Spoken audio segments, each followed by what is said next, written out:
नमस्कार। मु विश्वभारती बेंगालोर रहे। बापा संतानर प्रथम अस्तित्व आसे पिता ठारू। पिता बा बापा प्रति संतानर प्रथम आदर्श और हीरो। जड़े बंधु कही बापा उपरे गोटे गपटे लिखापी अनुरोध करते। इच्छा कले लिखा अनेक भाविली दिने दी दिने लिखिकी देवी बंधु को निराश करिबिनी। तेबे मोर प्रथम बही लक्ष्मीपाद प्रथम गप होची बापा। आसंतु पढ़ी शुणाइबी, मतामत देबे। बापा कथाटी लिखा बसीची। बहुत भाविली हेले जानी पारुनी केमिति ओ केउठो आरंभ करी कौन बा लिखिबी। ना मनटा भांगी पड़ुची। पछरु शब्दटीए भासी आसिला। माँ कौन करुची कि रे? चाहा कपे आनी दबु? हाँ बापा देउची। उठिकी गली। बास भाबुची कौन लिखिबी बापा विषय। अनेक किछि कथा। गोटे फर्द ना ना गोटे खाता ना ना केउथरे भी जागा हबनी। जेते लिखिले भी सरबनी तो लेखा। किंतु मु लिखिबी, निश्चय लिखिबी। हेले केमिति लिखिबी जे? बंधु अनुरोध करिसंती बापा विषय किसी लिखिया को। हाँ लिखिबी। ओहो बहुत कथा आसी जाउछि एका संगरे। बापा मुह भी किंतु हाथ तो एते शीघ्र चलुनी। धेत एमिति हुअंतानी। मु जहा जहा भावुचे से गुड़िक आपे आपे मो मनरू अक्षर बांधी होई निजे निजे सजाड़ी जाता ए कागज रे। आ सुंदर लेखाटी हो जाता है। मु भी कि पागलटाए। अद्भुत कथा सब मोरी मुंड को पसे। चाह हो गला। बापा को चाह दे बसीगली तांको पाखरे। चाहिली तांको मुह को।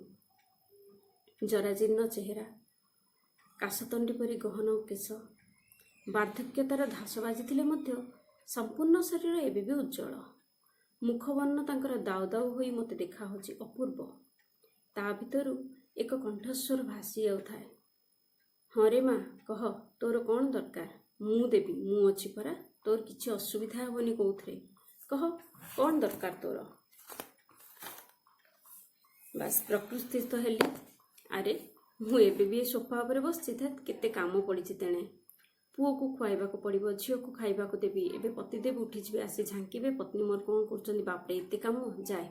बो आसी कहले अरे मामा बापा को कौन टिके देलुनी खाइबा को? चाहा पी सारलेनी परा। हाँ हाँ दउछि बो। आरंभ कर देली नीतिदिनिया क्रियाकलाप। खाई पी सारी घर सफाटी सोफा उपरे गोड़ू थाए। सासू ससुर जेजेबापा जेजेमा सेमानकर फोटो सब टंगा होइथाए। ताको चाहि रही थाए। बापा बो भी अच्छे सीठी। बापा फोटो भी अच्छे सीठी। बापा बो से दी जनकर भी फोटो लगा है से पाखरे। लगुए जमती बापा हसिकी ठारी कहते मारे किछि लिखिबुनी मो विषय। कौन लिखिबु रे? मु तो तो बेसी किछि करि पारेनी। जेतिकी पारिली से छोटिया चाकरी रे बहुत कम पैसा रे तुम तीन पिला को पाठ पढ़ेछि। हेले तोते चाकरीटे करिवार सुजोग देई नथिली। बस खूब शिक्षित कर छाड़ीदेली। तू तोर घर संसार करी खुशी रे रहिबु। अंतत तो पिलांको पई उच्च शिक्षिता माटी होई पारिबु। पिलांको तोर भल मनीष करि पारिबु। कथारे अछि ना जेउ घरे माटी शिक्षिता ता पिला माने अंतत मूर्ख होई न थांती कि बाकी भाग्यर कथा। बस एथिपाई तते चाकरी खंडे करबा को मना करथिली। मु चाहू नथिली मो झियो पैसाटे पाई कहा आगे हाथ बढ़ो। केही ताकू ता परिश्रम पाई पारिश्रमिकटे दियंतु। सेथिपाई तो चाकरीटे न करबा को इच्छा रखिथिली। जेतेबेले तू करबोनी केबे भी। तू जेतेबेले जहा इच्छा करिचु मु आनी देइछि तते। तू मोर माँ लक्ष्मी। तू मो घरर सुंदरता पूर्णता तो तोठू आरंभ मोर जीवनर। मो जीवनर अव्यक्त खुशी तू। सबुबले इच्छा करे तू तो स्वाधीनता पाई उड़ीबुल गोटे स्वाधीन प्रजापति करी सबुदिने तू सेमती रहिथिबु बोली आशा करिथिली। किंतु जानिचु आजिर दुनिया रे आउ से सब जिनस बदलवाक बाध्य हो जाउछि। ଯାହା ସେତେବେଳେ କହିନଥିଲି ଏବେ କହୁଛି। ତୁ ତୋର ଶିକ୍ଷାଗତ ଯୋଗ୍ୟତାକୁ ନେଇ ନିଜେ ସ୍ୱାବଲମ୍ବୀ ହୁଅ। କିଛି ଅର୍ଥ ଉପାର୍ଜନ କରିବା ଶିଖ, ନହେଲେ ତତେ କେହି ଆଦରିବେନି। ଏ ହେଉଛି ଆଜିର ଯୁଗରେ ନାରୀର ପରିଚୟ। ତୁ ନିଜେ ନିଜର ପରିଚୟ ସୃଷ୍ଟି କର। ମୋ ଆଶୀର୍ବାଦ ସବୁବେଳେ ତୋ ଉପରେ ଅଛି। ଖାଲି ସ୍ତ୍ରୀଟିଏ, ବୋହୂଟିଏ, ମାଟିଏ, ଶାଶୁଟିଏ ହୋଇଗଲେ ଗୋଟେ ଝିଅର ପରିଚୟ ସରି ନଥାଏ। ତାର ଏକ ସ୍ୱତନ୍ତ୍ର ପରିଚୟ ବି ଦରକାର ସମାଜକୁ। ତୁ ମୋ ଝିଅ, ତୁ ନିଶ୍ଚୟ ପାରିବୁ। ତୋ ନିଜ ଗୋଡ଼ରେ ତୁ ନିଜେ ଠିଆ ହେବୁ ଓ ନିଜର ଏକ ପରିଚୟ ସୃଷ୍ଟି କରରେ ମା। ସବୁ ଶୁଣି ହସିଦେଲି। କହିଲି, ହେଲେ ବାପା, ମୁଁ ଏବେ ଆଉ କିଛି କରିପାରିବିନି। ବୟସ ଉତରି ଗଲାଣି ସବୁ ଚାକିରି ପାଇଁ। ଆଉ ମୋ ପାଠପଢ଼ାର ମୂଲ୍ୟ ମୋତେ ଏବେ କେହି ଦେବେନି। ଏତେ ପାଠ ପଢ଼େଇଲ ସିନା, ସେ ପାଠର ମୂଲ୍ୟ ଆଉ ପ୍ରତିବଦଳରେ କିଛି ବି ତୁମକୁ ଫେରେଇ ପାରିଲିନି ବାପା। ବରଂ ସବୁଦିନ ତୁମ ନିକଟରେ ଋଣୀ ହୋଇ ରହିଗଲି। ତୁମ ଋଣ ଜୀବନରେ କେବେ ବି ଶୁଝିପାରିବି କି ନାହିଁ ଜାଣେନି। ନା ଝିଅ ହୋଇ ସାହାଯ୍ୟ କରିପାରିଲି ତୁମକୁ, ନା ବାହା ହୋଇ ସେଇ ଘର ପାଇଁ ଆର୍ଥିକ ସାହାଯ୍ୟକାରୀ ହୋଇପାରିଲି।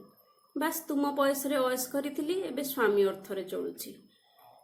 କେବଳ ଗୋଟିଏ ଖୁସି ମୋ ଭିତରେ ଅଛି, କିଛି ଗୁଡ଼ାଏ ଶିକ୍ଷାଗତ ଯୋଗ୍ୟତା ମୋର, ଯାହା ତୁମେ ଭରି ଦେଇଛ। ସେଇଟା ହିଁ ତୁମେ ଦେଇଥିବା ମୋର ସବୁଠାରୁ ମୂଲ୍ୟବାନ ସମ୍ବଳ। ନା ମା, ସେମିତି ଭାବନା ତୁ। ପ୍ରତ୍ୟେକ କଥାର ଗୋଟେ ସମୟ ଥାଏ। ସମୟ ସହିତ ତାହା ନିଶ୍ଚୟ ଘଟେ। ଧୈର୍ଯ୍ୟ ଧର, ତୋର ବି ହବ। ଜୀବନର ପ୍ରତିଟି ପାଦ ତୁ ଖୁବ୍ ସାହସ ବିଶ୍ୱାସର ସହିତ ଆଗେଇ ଥାଉ। ତୋ ଉପରେ ମୋର ଆଶା ଓ ବିଶ୍ୱାସ ଅଛି। ତୁ ଯାହା କିଛି ବି କରିବୁ ସେଥିରେ ନିଶ୍ଚୟ ସଫଳ ହେବୁ। ସେଥିପାଇଁ ତ ମୁଁ ନିଜକୁ ଗର୍ବ କରେ କି ତୁ ଠିକ୍ ମୋ ଭଳି ଖୁବ୍ ସାହସୀ। ଜୀବନର ପ୍ରତିଟି ବାଜି ତୁ ଜିତିଛୁ। ସେଇଥିପାଇଁ ତୁ ବହୁତ ଧୈର୍ଯ୍ୟଶାଳୀ। ସେଇଥିପାଇଁ ତ ତୁ ମୋ ମା। ବିଜୟ ଦଶମୀରେ ଜନ୍ମ ହୋଇଛୁ ଯେତେବେଳେ, ଜିତିବାଟା ତୋର ଆଜନ୍ମ ଅଧିକାର। ତୁ ତ ଦିଗ୍ବିଜୟୀ।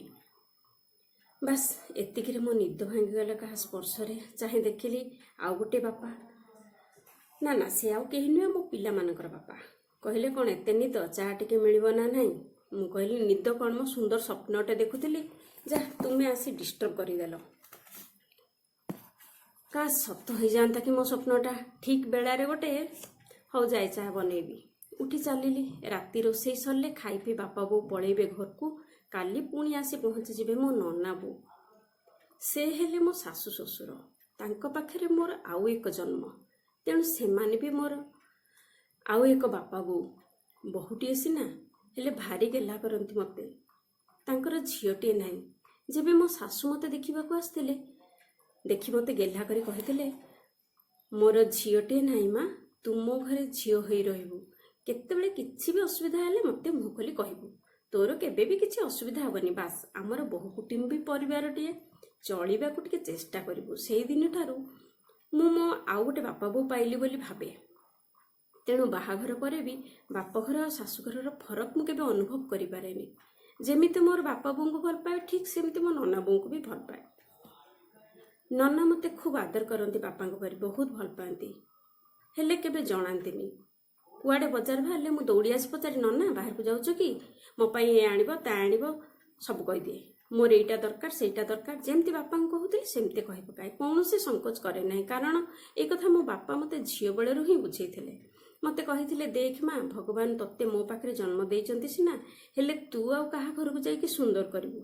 ମୁଁ ବୁଝିପାରୁନଥିଲି। କହେ, ତୁମକୁ ଛାଡ଼ି ମୁଁ କୁଆଡ଼େ ଯିବିନି। କାହା ଘରକୁ ସୁନ୍ଦର କରିବି? ମୋ ଘରକୁ ମୁଁ ସୁନ୍ଦର ରଖିବି।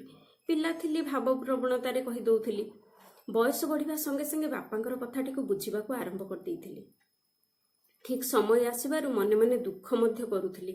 ସତରେ ଯାହା ପାଖରେ ନିଜ ଅଳି ଅର୍ଦଳି ସବୁ ଅଜାଡ଼ି ଦେଉଥିଲି, ତାକୁ ଛାଡ଼ି ମୁଁ ଆଉ କାହା ପାଖରେ ଏତେ ଅଳି କରିପାରିବି?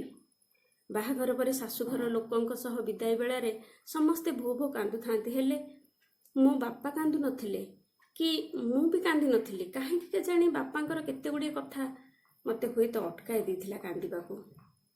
ବାପା ଏତିକି କହିଥିଲେ, ମାରେ, ତୁ ଏବେ ଆଉ ତୋର ଏକ ବାପା ମା ପାଖକୁ ଯିବୁ, ତେଣୁ କାନ୍ଦିବୁନି। ମୋ ଦାୟିତ୍ୱ ଆଜି ଯାଏ ଥିଲା, ଏବେ ତୋ ଦାୟିତ୍ୱ ସେ ନେବେ। ତେଣୁ ଖୁସିରେ ଖୁସିରେ ଯା, କାନ୍ଦିବୁନି। ତୁ କାନ୍ଦିଲେ ମୁଁ ଖୁସି ହେଇପାରିବିନି, କାହାରି ମଙ୍ଗଳ ହବନି। ତୁ ଖୁସିରେ ରହିଲେ ସମସ୍ତେ ଖୁସିରେ ରହିବେ, ସମସ୍ତଙ୍କର ମଙ୍ଗଳ ହବ। ଯେମିତି ତୋର ସବୁ ଅଳି ମୋତେ କରୁନା, ତୋର ନନାଙ୍କୁ ସେମିତି ଅଳି କରି ମାଗିବୁ, ସେ ତୋତେ ନିଶ୍ଚୟ ଦେବେ। ଏଇତକ କଥା ମୁଁ ଶୁଣି ଆସିଗଲି ସିନା, ପରେ ବହୁତ ମନେ ପଡ଼େ ବାପା ବୋଉଙ୍କ କଥା। ଓହୋ, ଏତେ ସମୟ ହେଇଗଲାଣି। ଖିଆପିଆ ସାରିଲେ ବାପା ବୋଉ ଯିବେ ପୁଣି ଟ୍ରେନରେ। ଯାଉଛି। कौन लिखिबी बापा विषय किसी स्मृति मो जीवनर किसी अविस्मरणीय अभूला स्मृति जहाँ को जेते खोलिले भी जेते खोजिले भी समुद्रर बेलाभूमि पर लंबी जाऊँगी ता दैर्घ्य एत सहज होनी मो पाई ताकू सब एकाठी करी किसी अक्षर शब्द बांधि रखा बहुत भाविली आ केते समय भावी भगवान संसार भितर सब प्राणी को छटपट हवा को छाड़ी देइचंदी बास तारी भितर निज को हजाई देले समय केमती अतिबाहित हो जाए केही भी जानी पारंतिनी किंतु स्मृति चोरा बाली परी आम पछे पछे धाई थाए आज से बाली रे मु भी हजी जाइथिली बापा को खोजु खोजु किछिटा सेई पुराना दिन गोटाइबा लगी पड़ती किंतु सी तो क्या धरा दिएनि खाली हाथ ठारी डाकू थाए एतिकी कहे मन दुख हेले मो पाखु आसीजु मु तते मो भितर एमिति हजाई देबी तू बहुत किछि भूली जिवु आ बहुत किछि पाई जिवु ओह मो मुंड आ किछि काम करनी कि मुंडर किछि लिखिबाकु मी आसुनी कलम आगे पारुनी जी सबु धर्मर उपरे जी स्वर्ग ठारू भी बड़ जहाँ को परम तपस्या करथिले ही मिली थाए जहाँ भितर सबु देवी देवता वास करथांती तांकु ही केतोटी अक्षर शब्द मात्रा आ भाव भितर केमिति वर्णना करिबी मोर प्रिय पाठक बंधु माने मते क्षमा करिवे प्रकृत में मो बापा विषय किसी लिखा असमर्थ आपणकर केते समय भी नहीं गली बास एतिकी जानी सबु संतान जदि यही पंक्तिर अर्थ बुझी तेबे बापा होउचंती सेतिकी मात्र पिता धर्म पिता स्वर्ग पिता ही परम तपः पितरी प्रतिमा पर्णे प्रियंते सर्वदेवता। नमस्कार।